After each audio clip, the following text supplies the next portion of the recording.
butterfly. Eh bien bonjour tout le monde, on se retrouve pour une toute nouvelle vidéo des Trip Arconautiques. Et ce temps pluvieux annonce l'ouverture d'une nouvelle attraction, puisque vous l'aurez vu dans le titre. On va découvrir aujourd'hui la nouveauté donc 2023 du parc Plopsaland de Pannes. Il s'agit donc d'un Dark Ride. Alors ce Dark Ride vient avec toute une zone qui s'appelle Boomba Circus. Si vous avez vu ma vidéo sur la nuit des abonnés, puisqu'il y a eu une avant-première justement de Boomba Circus, vous devez être au courant littéralement de ce que c'est. Mais le problème de cette nuit des abonnés, c'est qu'on n'avait pas le Dark Ride ouvert, et aujourd'hui on va pouvoir le découvrir, on va pouvoir y donner un avis constructif et donner un avis peut-être un petit peu plus détaillé sur Boomba Circus, parce que je me suis rendu compte que finalement j'ai oublié certaines choses, et voilà, ce serait bien de faire un récap, et comme ça cette vidéo sera un petit peu la vidéo référence de mon avis et de ce que vaut réellement Boomba Circus. Donc pour rappel, la zone Boomba Circus se situe juste après un boss Vanderplop. Donc vous voyez déjà qu'il y a quelques petits changements. Il y a le parc à bœufs qui a été supprimé, bon heureusement, parce que voilà, on va dire que la zone n'a pas une attente non plus absolument démesurée. Par contre, il y a 2-3 petits détails qui ont changé. Il y a la façade qui a été ajoutée. Oh, très sympa d'ailleurs cet effet lumineux avec le circus, voilà, qui s'illumine un petit peu de droite à gauche. Donc voilà, l'entrée est ici, et je vous propose un petit peu de revisiter la zone et dire les choses qui ne vont et qui ne vont pas. On respire quand même un petit peu mieux qu'à la nuit des abonnés quand même, hein. Putain, par contre c'est absolument vide. Par contre le Dark Ride, lui, c'est tout l'inverse, c'est absolument blindé. Bon évidemment ça ne change pas, c'est exactement on va dire la même disposition. Avec le Boomba Balloon, ça y est, j'ai retenu son nom, le Crazy Bus qui est là-bas au fond, et le Boomba Siege. Quand c'est un peu plus calme, quand c'est un peu plus vide, j'avoue que l'atmosphère était un peu plus vivable, hein, parce que c'est vrai que ça criait un peu de partout quand c'était l'ouverture, la pré-ouverture. Allez, il est temps de découvrir enfin la Major Ride, c'est Boomba en voyage, ou Boomba Op Race Maze. On va essayer de retenir le nom en néerlandais, hein, pour satisfaire nos amis néerlandophones. Bon, la file d'attente ne devrait pas être très longue, hein, regardez, je pense qu'il y a des 15 minutes à tout péter, je pense. Par contre, on va évidemment espérer que les gauches ne tirent pas la tronche. Évidemment, nous n'avons pas une attente non plus démesurée pour cette attraction, dans le sens on va pas espérer non plus un Dark Ride à la Efteling, à la Disney. Par contre, il y a toute une file d'attente là-bas qui a l'air un peu plus thématisée. Je pense qu'elle n'est pas finie, hein. Et c'est dommage pas plutôt d'attendre là-bas, je suppose, parce qu'il y a d'avoir des choses intéressantes. Mais oui, honnêtement, sincèrement, je m'attends à un carnaval festival un peu du pauvre. Alors peut-être que je m'avance trop et peut-être que ce sera tout l'inverse, hein. Peut-être que ce sera absolument magnifique. On verra bien, écoutez. Je leur laisse le bénéfice du doute, et vraiment, je n'attends qu'à être surpris. Bon écoutez, finalement le débit est à chier, clairement. Là on a attendu 35 minutes et on arrive sur la dernière ligne droite. Je pense qu'on aura attendu quasiment 45 minutes. Ça y est, on va enfin embarquer. Bon, les véhicules sont plutôt stylés et ça change de ce qu'on avait vu quand même à la Plopsa Funday, c'est-à-dire la base du véhicule qui est absolument pitoyable. Ça met un peu 3 plombes à partir. Oh oui. Incroyable, extraordinaire. Quelle est donc cette scénographie absolument démentielle. Allez, c'est parti. Par contre, dites-moi pas que c'est toujours la même musique sur tout le Dark Ride. Oh. Bon, tout est en néerlandais évidemment. Ça, fallait s'y attendre. Oh, c'est pas mal. Bravo, Boomba.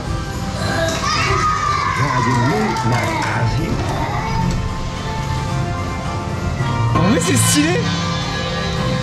Bon. Ah mais c'est très belle idée ça par contre. C'est quoi ce ride? Mon dieu. Oh. Plopsaland.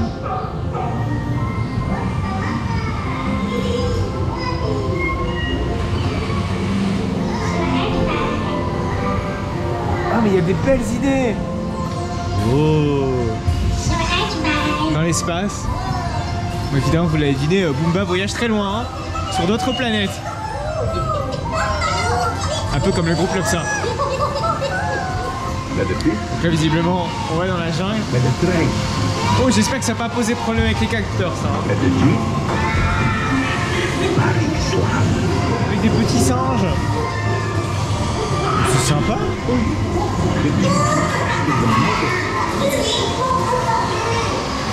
Par contre clairement les animatronics de Boomba font un peu peur. quoi cette inspiration? On dirait Mickey et Minnie Runaway Railway. C'est vrai, ça fait très Mickey et Minnie, mais du pauvre. Elle est forte à parier qu'elle soit reprise de la célèbre attraction Mickey et Minnie. Et là, ça me fait penser à soit E.T. ou la petite sirène. À Disney. Ce qui est bien, c'est qu'on ne croise absolument jamais d'autres véhicules. Et ça, c'est plutôt bien. Ouais, c'est stylé.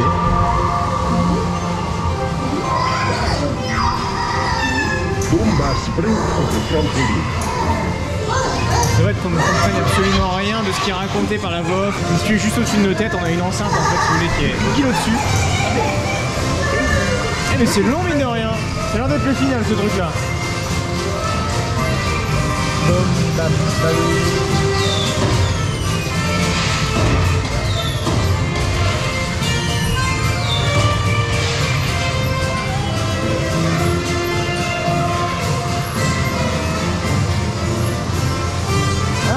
Choisir notre langue. Et c'est bête ça. En fait, si vous voulez, juste à l'avant du véhicule, on a deux boutons. Je vais vous le montrer dans quelques instants. On a deux boutons, donc soit néerlandais, soit français. Et malheureusement, on n'a pas choisi. Bon là, visiblement, c'est le final où on arrive donc en station de débarquement. Voilà, je vous parlais de ces histoires de langue. Voilà, on a la possibilité donc de choisir soit néerlandais, soit français. Alors le problème, c'est comme les adultes, on a l'obligation de se mettre à l'arrière, on n'a pas la possibilité de choisir à l'arrière. Donc il faut le savoir et ce serait bien d'en informer les personnes qui montent dans les véhicules parce que c'est dommage hein, clairement, alors qu'il y a l'option, tout est là, tout est aménagé. On essaiera l'option français je pense tout à l'heure, mais c'est bien. Est-ce que ça fonctionne ce truc? Non, ça va pas. Ah, c'est dommage. Bon, on va se l'avouer, c'est pas le Dark Ride du siècle, hein. Mais pour une licence Boomba, je m'attendais pas à ce que ce soit quand même aussi ouvert, hein. Je pensais que ça allait être vraiment restreint, on va dire, au public cible, hein, qui est les gosses. Mais globalement, je trouve que ça passe plutôt bien. Il n'y a pas trop de décors, je trouve, en arrière-plan. En soi, je pense qu'entre Bos van de Plop et ça, les deux se valent. Bien que Bos van de Plop a un charme assez prononcé que j'aime beaucoup. Mais voilà, cette attraction est pas globalement, c'est Dark Ride pas mauvais, Dark Ride pas excellent, c'est vraiment dans la moyenne globale. Par contre, ce qui passe problème, je trouve, c'est le début de l'attraction. Vous le voyez, la file d'attente est assez énorme pour pas beaucoup de personnes finalement. Hein. C'est vrai qu'il n'y a pas énormément de personnes en fait qui rentrent dans la file d'attente. Vous voyez là, on a 2 personnes par véhicule. Ça, c'est vraiment dommage. Surtout qu'on a 4 places. Je pense qu'il doit y avoir des soucis de poids. Mais ouais, le débit est assez calamiteux. Hein. Je pense qu'il serait bien, c'est de remplir 2 wagonnets d'un coup. Comme ça permettrait un petit peu d'étaler les flux. Et quand l'opérateur ouvre la porte, ce serait pour 2 véhicules d'un coup. Et là, on balance les 2 véhicules. Bon, à intervalle qu'il faut évidemment. Il y a toujours une distance minimale entre 2 véhicules. Ça permettrait au moins voilà, d'optimiser les flux. Les décors sont bons. Il y a des très bonnes idées. Franchement, je maintiens qu'il y a de très bonnes idées là-dedans. Il y a des inspirations de très bons Dark Ride. Bon, on sent que ça a été moins bien fait que certains très bons Dark Ride. Hein. Mais je pense que le Ride System, malheureusement, est pas adapté. Ça aurait pu être carrément mieux avec un constructeur peut-être un peu plus qualitatif parce que Metal Bro Helmet, c'est pas un constructeur voilà, qui est très réputé. Par exemple, un Dark Ride style ETF qui aurait été très bien. On perd énormément de temps à faire accélérer un véhicule, à le faire ralentir. Vous voyez le temps qu'il met à ne serait-ce qu'accélérer et à se suivre, c'est très long et ça fait perdre du temps évidemment et la file d'attente avance moins. Et les e-stop par contre, ah oui, les e-stop sont beaucoup trop accessibles, on pourrait facilement taper dedans à 2 reprises dans la file d'attente. Hein. Ici vous le voyez ici au niveau de la sortie, mais c'est surtout très visible au niveau de la file d'attente où on arrive à côté du opérateur où on peut facilement taper l'e-stop. Ouais, la file elle a tendance vraiment à se remplir et ça c'est dommage. Par contre, il y a une partie de la file d'attente qui est pas ouverte, qui est juste là-bas. Voilà, qui a l'air d'être un petit peu plus agréable, un petit peu plus au calme. Et c'est dommage qu'il n'y ait pas une partie de la file d'attente qui soit redirigée ici. Mais en tout cas, je pense, sans Boomba et Boombaline, je pense que ça pourrait être sympa. Voilà, juste une ambiance très calme. Ça pourrait être vraiment très bien. Ouais, par contre, je pense que ça risque de saouler les gens, ça, les 2 personnages. Bon, en tout cas, pour les Français, pour les Néerlandais, je ne sais pas. Hein, peut-être que ça a l'air d'être des personnages quand même relativement connus. Petite correction, hein, c'est pas toujours actif cet effet-là avec les 2 personnages. Par contre, l'éclairage est très bien travaillé. J'aime beaucoup. Faut juste pas regarder au plafond. On ressort du Crazy Bus. Ça casse pas trop pattes à un canard, ça je vous l'ai dit. Mais au moins ça a le mérite d'avoir du débit quoi. Même si je doute qu'on puisse remplir un ras-bord, on l'avait vu à la nuit des abonnés, l'attraction. Ce qui peinait à démarrer parce qu'il y avait littéralement trop de monde. Par contre, chose très intéressante, c'est regarder tout le mécanisme a été bien planqué. D'ailleurs, c'était un petit peu dommage puisque c'est un peu ce que je reproche également à la zone, c'est d'être très théma carton-pâte. Alors je sais, c'est peut-être un prétexte pour se dire on fait théma un peu carton-pâte parce que c'est le cirque. Je suis pas tout à fait d'accord, hein, parce que si on zoome un petit peu sur les décors, voilà, c'est du motif quoi, mais en gros, ce qui aurait été sympa, c'est vraiment de mettre des décors peut-être un petit peu plus nobles, c'est-à-dire mettre du bois en dessous et au-dessus on met de la vraie tapisserie, voilà, tapisserie à bicolore et derrière on va mettre de vrais cadres. Vous voyez le truc, c'est dommage que ce ne soit pas plus travaillé au niveau des reliefs. Ça ressemble plus à une économie d'échelle quand on est sur place qu'à autre chose. C'est un peu dommage. Là où j'étais globalement mitigé à la nuit des abonnés sur la zone, je suis un petit peu plus optimiste en fait avec le Dark Ride Boomba Oppressed, puisqu'il level up quand même bien la zone, ça lui donne au moins un intérêt. Faut dire que c'est quand même la Major Ride, mais la Major Ride qui présente des défauts. Cette attraction a quand même un débit pire que n'importe quelle attraction du parc. Je pèse mes mots, c'est clairement le pire débit du parc. Faut bien se rendre compte que RTH, qui n'est pas la cible du parc, a un débit bien meilleur. Ils sont à 600 personnes par heure, quasiment un peu plus, ce qui reste pas franchement énorme hein, pour n'importe quel parc d'attraction. À Plopsa ça suffit, mais voilà, pour un Dark Ride auquel c'est la cible du parc, les familles ne peuvent pas se permettre d'attendre des heures et des heures avec les enfants. Bon, après je me doute que l'attraction n'est pas encore terminée, il doit y avoir quelques petits ajustements je pense à faire. Donc je pense que voilà, l'attraction sera vraiment à son plein potentiel d'ici les prochaines semaines globalement, et même la zone entière. Et derrière on a un accès là-bas, donc la tente à miroir qui est donc la friterie. C'est une zone de restauration hein, qui était déjà présente auparavant. Donc c'est une carte relativement classique et beaucoup trop chère comme n'importe quelle offre de restauration de Plopsa. Mais au moins elle est plus belle et plus travaillée que ce qu'il y avait avant avec Fred Croquette. Voilà, Fred Croquette c'était la zone de restauration qui était ici à cet emplacement-ci. Elle reprend quasiment un design assez similaire. J'aime beaucoup d'ailleurs ce lustre, qui est assez stylé. Par contre, point négatif assez prononcé sur la façon d'entrer dans la zone qui est pour moi absolument pas adapté. C'est un problème je trouve à Holidays Indoor. Alors je sais que c'est bon pour le business j'ai envie de dire, mais le fait de rentrer en fait par une boutique, ça fait goulot d'étranglement, c'est pas très bon en cas de journée de forte affluence. Voilà, ça fait très forceur comme façon d'entrer. En soi la boutique elle est très belle, hein. Regardez, on a des petits caissons là avec des jouets de Boomba, les étagères sont assez bien thématisées. Bon, encore une fois, faut pas regarder en l'air, mais globalement assez mitigé cette façon d'entrer dans la zone. Magical people of tomorrow. Que serait-ce une vidéo à Plopsa Land sans une on-ride de Ride to Happiness? Pas grand chose n'est-ce pas hein, parce que c'est quand même le leitmotiv des visites à Plopsa Land. Sans ça, pas de passe. Ça c'est certain. Oh là là. Allez c'est parti. On va aller spinner dans cette machine vers le bonheur. Mais est-il toujours aussi happiness soit-il? Vous avez eu la réponse il y a à peine 2 semaines. Oui, allez c'est parti la big drop.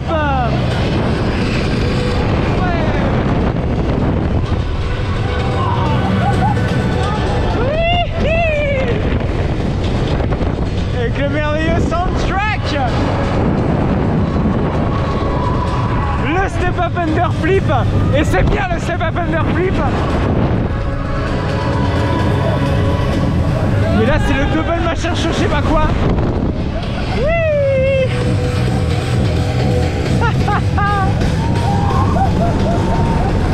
Ouais. Coucou les champignons.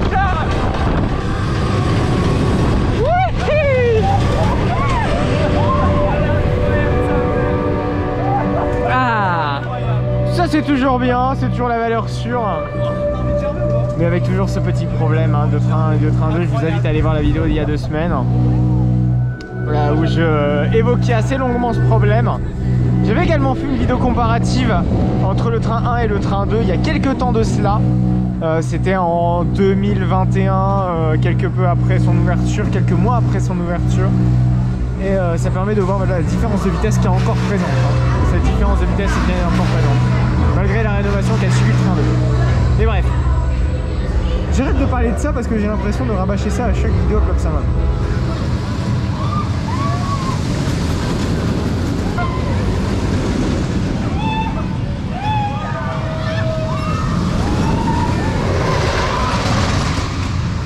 Nous sommes à Heidi-Land et en l'occurrence ici j'ai 2-3 petits mots à vous dire à propos du coaster en bois qui est donc Heidi the Ride.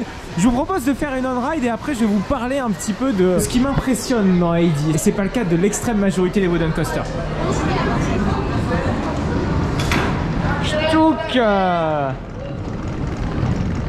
fait quand même longtemps qu'on j'avais pas fait une on-ride tout simplement d'Heidi. Même le fait au premier rang, généralement ma place arrière est un peu la place fétiche ici. Mais c'est toujours agréable.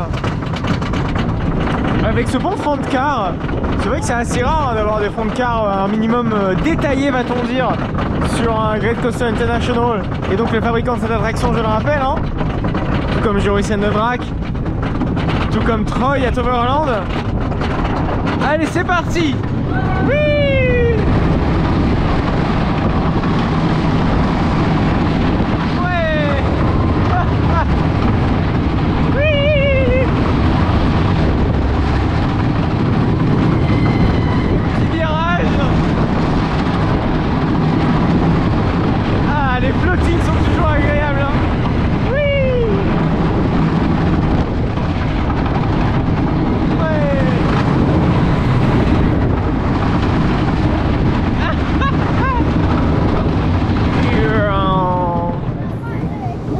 C'était Heidi. Je voulais vous dire à propos d'Heidi que c'est toujours un coaster très agréable, très fluide.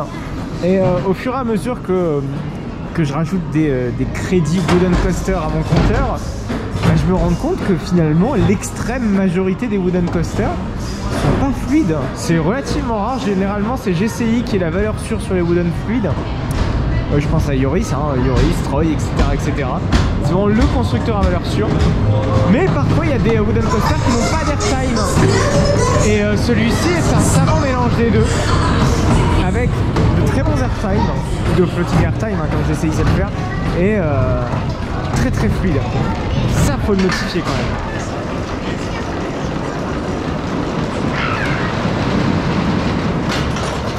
Son plus gros défaut néanmoins, je le maintiens, c'est son débit. Pour moi, il est sous-adapté à la taille du parc, en tout cas à la capacité du parc. Faut le rappeler, Pub Savant, c'est un parc familial et c'est vrai qu'avoir des petits petits trains sur Wooden Coaster justement qui est très familial, je trouve ça vraiment dommage. Et faut le souligner, Heidi, ça reste l'un des rares coasters en bois où il n'y a rien à dire sur la fluidité. Il n'y a pas un pet de vibration, il n'y a même pas un clou qui dépasse, c'est nickel. Donc là on est en plein cœur de la place de la Kermesse. C'est vrai que ça change quand même un peu la skyline du parc, hein. C'est vrai qu'auparavant ça faisait très vieillot. Je me souviens qu'à l'époque on avait un ancien théâtre, voilà, le théâtre de Boomba. C'est un théâtre qui datait de l'époque Mellipark. Donc c'était l'ancien nom du parc, même l'ancien propriétaire, qui était revendu après à Studio 100 dans les années 2000. Et je me souviens qu'à l'intérieur de ce théâtre, puisqu'il n'a plus été utilisé pendant un certain temps, on avait une maze qui s'appelait le camping. Alors j'en avais fait une vidéo à l'époque, hein. C'était le camping du soleil. Elle a été déplacée entre temps du côté de la zone d'Heidi, donc pendant les Halloween Scare Night. Et désormais voilà, tout ça a été rasé donc pour laisser place à Boomba Circus.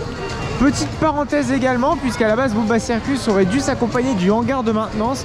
C'est un nouvel hangar de maintenance en fait à la base qui était prévu. En fait il n'est pas du tout annulé, hein. Il est juste reporté.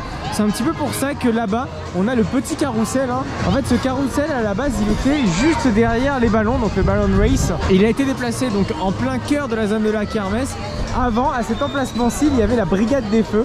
C'était un petit flat ride qui a été dégagé durant cet hiver. Et voilà, donc les travaux vont bientôt commencer normalement, si je ne dis pas de conneries, si ça n'a pas été complètement annulé des plans.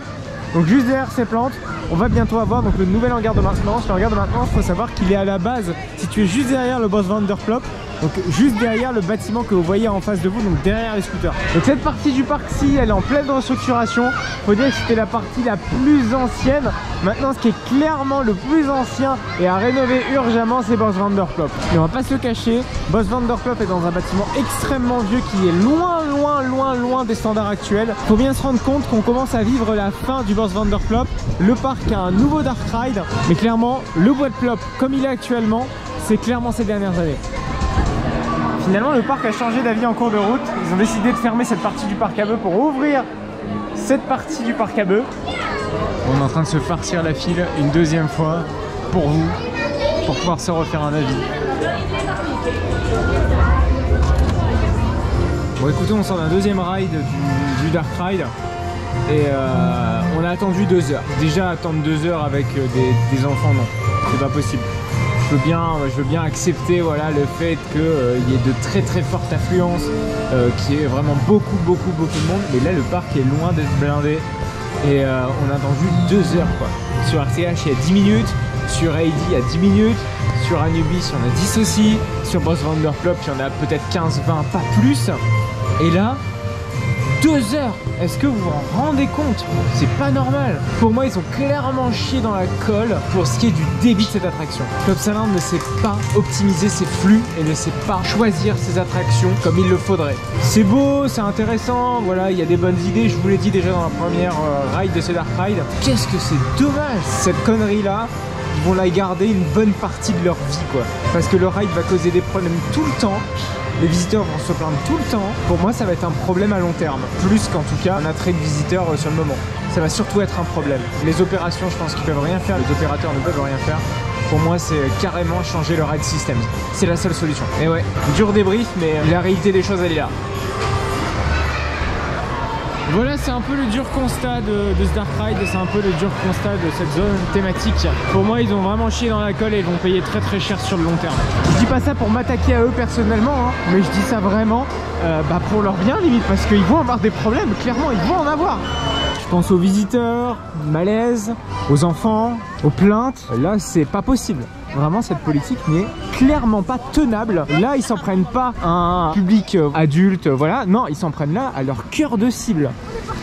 Voilà, c'est donc la fin de cette vidéo. Vous avez désormais mon avis complet sur Boomba Circus. Si jamais vous êtes une famille, que vous avez quand même envie de découvrir Boomba Circus, que vous allez à Club Soleil tout court, je pense que ça reste quand même une major ride. Donc dans l'idée, essayez de pas de le louper. Moi, je vous conseille sincèrement, c'est de venir dès le matin, faire cette attraction dès l'ouverture. Si vous n'arrivez pas à 10 h, c'est mort. C'est clairement mort. Pour moi, K3 c'était déjà une attraction au débit vraiment horrible. Surtout que c'est pareil, le cœur de cible du parc. Mais là, on est sur un Dark Ride qui débite vraiment pas, hein. On doit être à 50-100 personnes par heure. Vraiment, hein. Donc à vigiler, faites-le en arrivant. Tout simplement, sinon c'est cuit. Moi je recommande vraiment Plopsa de revoir carrément leur ride system. Ça va vraiment leur causer des problèmes sur l'avenir. Pour moi ça va même faire comme le chariot fantôme du parc Astérix. Bon, le chariot fantôme n'a même pas ouvert justement à cause de ce problème de débit. Ils ont dû carrément tout revoir de A à Z en considérant qu'il y a également une nouvelle attraction, ça a été Transdemonium plus tard.